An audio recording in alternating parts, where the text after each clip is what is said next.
Welcome back to the Course Correction YouTube channel. My name is Trey Harris, the once pretender, now turned defender of the Christian faith. Now today I want to look at something that was posed to me, that being, did Irenaeus teach a pre-trib rapture in his book Against Heresies? Now, this assertion comes from the fact that there is a line that we're going to take a look at in Book 5, Chapter 25, or excuse me, it may be Chapter 29 of Against Heresies. And without further ado, I will actually go ahead and pull that up, and we will see what we're dealing with here. Now, let's head over to our browser.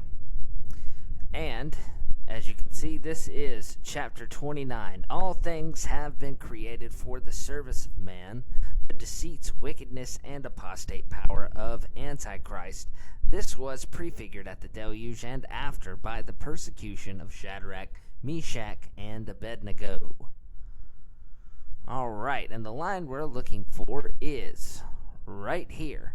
And therefore, when in the end the church shall be suddenly caught up from this, it is said, there shall be tribulation such as has not been seen since the beginning, neither shall be. For this is the last contest of the righteous, in which, when they overcome, they are crowned with incorruption. Well, on the surface, that seems like a pretty straightforward assertion, but problem is we need to back up. Alright, we're going to start right here at paragraph 4 of chapter 28. And therefore, throughout all time, man, having been molded at the beginning by the hands of God, that is, of the Son and of the Spirit, is made after the image and likeness of God. The chaff, indeed, which is the apostasy, being cast away, but the wheat, that is, those who bring forth fruit to God in faith, being gathered into the barn. And for this cause tribulation is necessary for those who are saved. Interesting.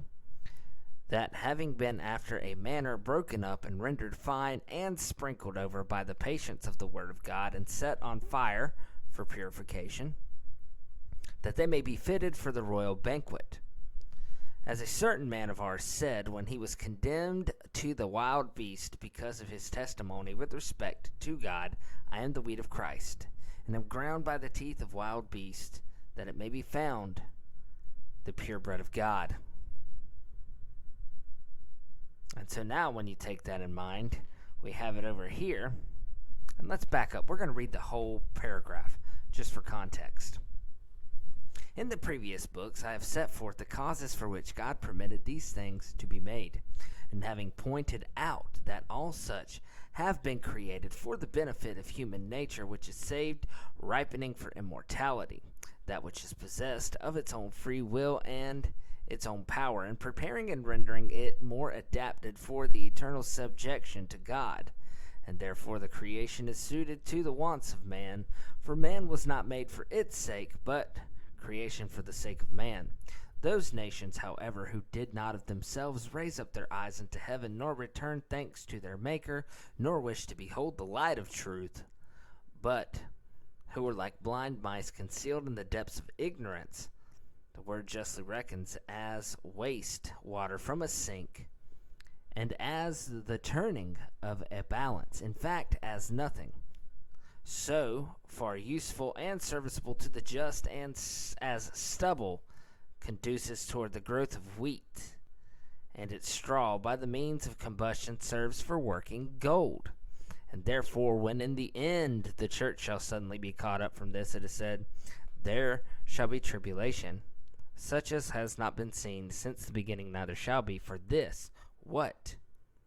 This tribulation, such as has not been seen. This is the last context of the righteous, in which, when they are crowned with incorruption.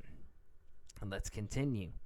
And there is therefore in this beast, talking about the Antichrist, when he comes, a recapitulation made of all sorts of iniquity and of every deceit, in order that all apostate power flowing into and being shut up in him may be sent into the furnace of fire. Fittingly, therefore, shall his name possess the number of 666.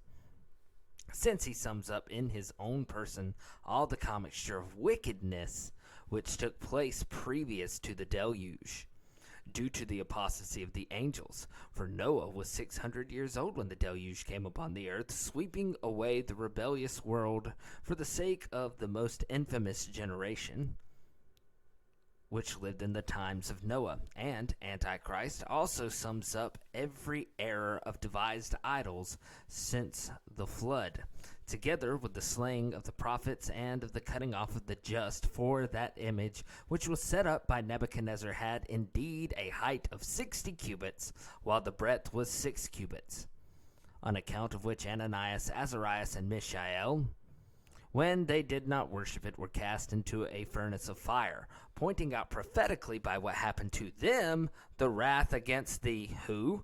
The righteous, which shall arise towards the what time? The time of the end. For that image, taken as a whole, was a prefiguring of this man's coming, decreeing that he should undoubtedly himself be worshipped by all men.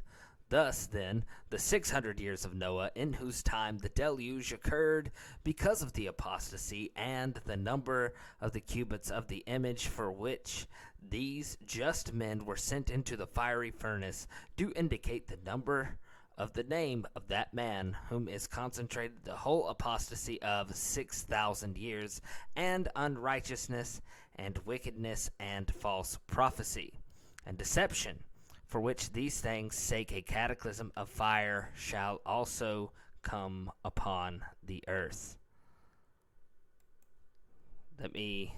Sorry about that. All right. So you have it right there, straight out of the horse's mouth. Irenaeus did not teach a pre-trib rapture, but in fact teach the opposite when you actually take what he says in context. This is why it's so important when we see things like this, we have to go back and read it for ourselves, because we might just find out that the assertion somebody is making isn't entirely accurate.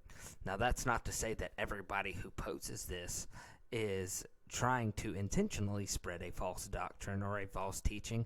However, are they going back and reading it in the context? That is what is important. Thank you guys so much for sticking with this. If you found this interesting or you found it helpful at all, please hit that thumbs up button, throw us a like. If you haven't subscribed, please consider subscribing to the channel. That way you will be informed when we have new information like this, which we will hopefully be putting out once a week. Thank you so much for your time, and take care.